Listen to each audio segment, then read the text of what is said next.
Bom dia. Então, nesse exercício, a gente vai utilizar também as relações entre carregamento, esforço cortante e momento fletor.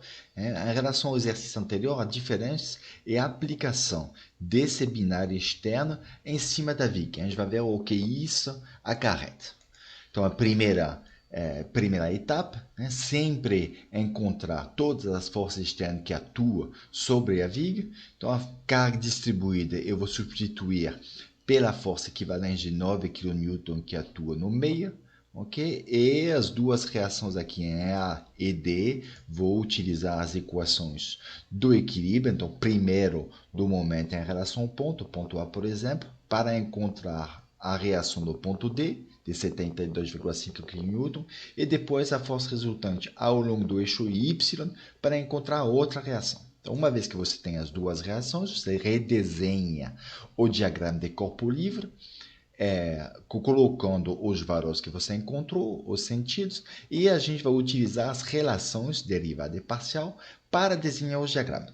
Então, primeiro o diagrama de esforço cortante, relembrando, aqui a gente tem uma carga distribuída constante, que aponta para baixo, então a gente vai ter um esforço cortante que vai ser linear e decrescente.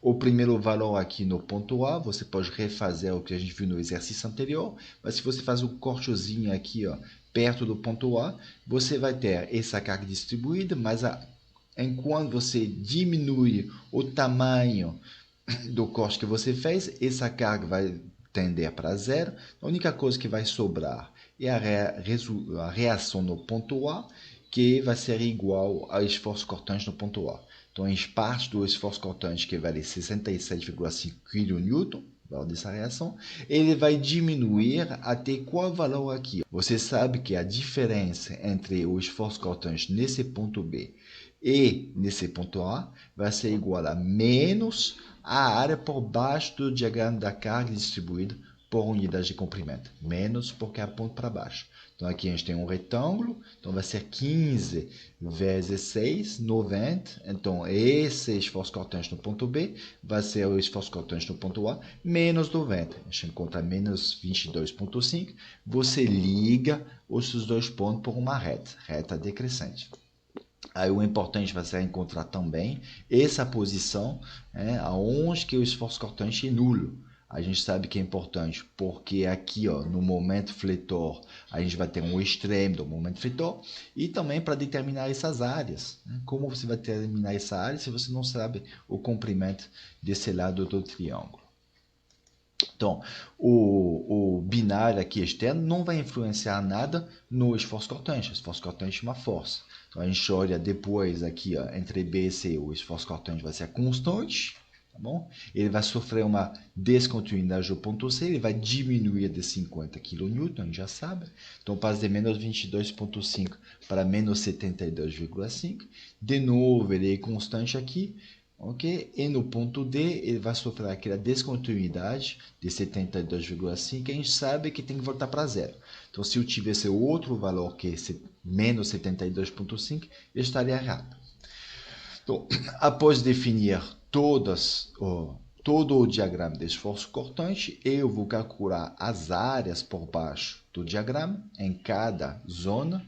Ok? Então, tenho mais 151,9 aqui, menos negativo aqui, você faz as contas. Então, quando a gente faz o desenho, às vezes a gente não sabe se vai ter muito valor positivo ou negativo. Então, faz primeiro as contas para saber os valores dos momentos fletores, para saber onde colocar esse eixo, horizontal, o eixo do y igual a zero. Então, fiz as contas, verifiquei que todos os momentos vão ser positivos, então eu boto o eixo lá para baixo. Bom? Agora, eu vou utilizar as relações. Primeiro, diferencial, que é a derivada do momento fletor igual ao esforço cortante. Como o esforço cortante é linear aqui, então o momento fletor aí vai ser parabólico.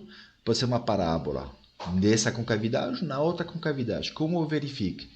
Também utilizando essa relação.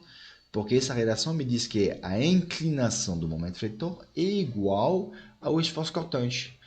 Então, a inclinação aqui é positiva, ela diminui, vai para zero e negativa. É exatamente esse tipo de concavidade.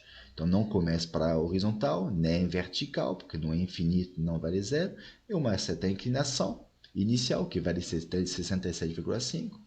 Ok? Depois ele vai zerar, a inclinação vai ser horizontal justamente nesse ponto. Ele vai voltar a um certo valor. Uma vez que você tem essa cara, você tem que encontrar os valores. Ok? E a gente sabe que a diferença entre o momento fletor é um ponto e o momento fletor outro ponto é igual a área por baixo do esforço cortante. Então aqui valia zero no ponto A, bom, pelo mesmo raciocínio que a gente já fez. E aqui nesse ponto aqui, é bom nomear, nesse ponto vai virar 151,9. Aí desse ponto até esse ponto, o momento fletor vai diminuir a 16,9. Aí você encontra 135. Agora, o que acontece justamente no ponto B? Aí a gente tem um binário externo atuando. Então, vamos verificar o que isso impacta. Então, para analisar isso, a gente vai fazer um corte da vírgula um pouquinho após o ponto B. Ok? Fiz esse corte na posição J. Eu coloco, né, o meu sistema força binária interna. E eu faço o equilíbrio, a equação do equilíbrio do momento, sempre na posição, sempre no ponto onde eu fiz o corte.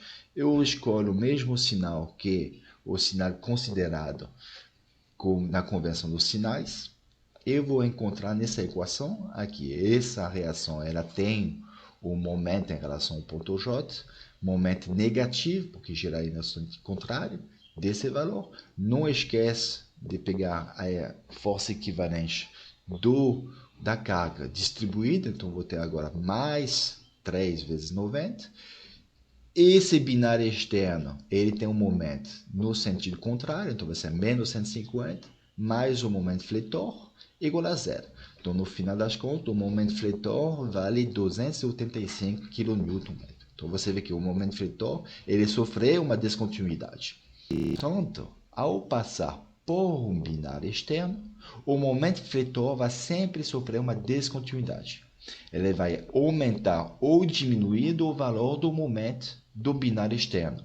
E você verifica, né, no caderno, na sua página, fazendo esse tipo de análise do equilíbrio, se vai aumentar ou diminuir. Bom, então aqui representei, aumentou de 150, ok? Depois, após entre B e C, o esforço cortante, ele é constante negativo, então o momento fletor vai ser linear decrescente e a variação vai ser justamente igual à área por baixo do esforço cortante. Então passa de 285 para 217,5 e aqui, ó, após o ponto C, também vai ser linear decrescente e vai até zero como esperado. É assim que vocês devem desenhar os diagramas. Então você vê que a utilização das relações normalmente lhe permite desenhar os diagramas com uma certa facilidade e com uma certa velocidade, rapidez. Bom, os cuidados que tem que ter são o quê? O fato que ao passar por uma carga localizada, o esforço cortante sofre descontinuidade. Se aponta para baixo, vai diminuir. Se aponta para cima, vai aumentar. Ao passar por um binário, essa vez o momento fletor que vai sofrer uma descontinuidade. Aí o sentido, ok? Você verifica fazendo o diagrama, mas também no final aqui, ó, tem que dar zero. Se eu tivesse diminuído o momento fletor, nunca ia fechar em zero. Tá bom? Obrigado.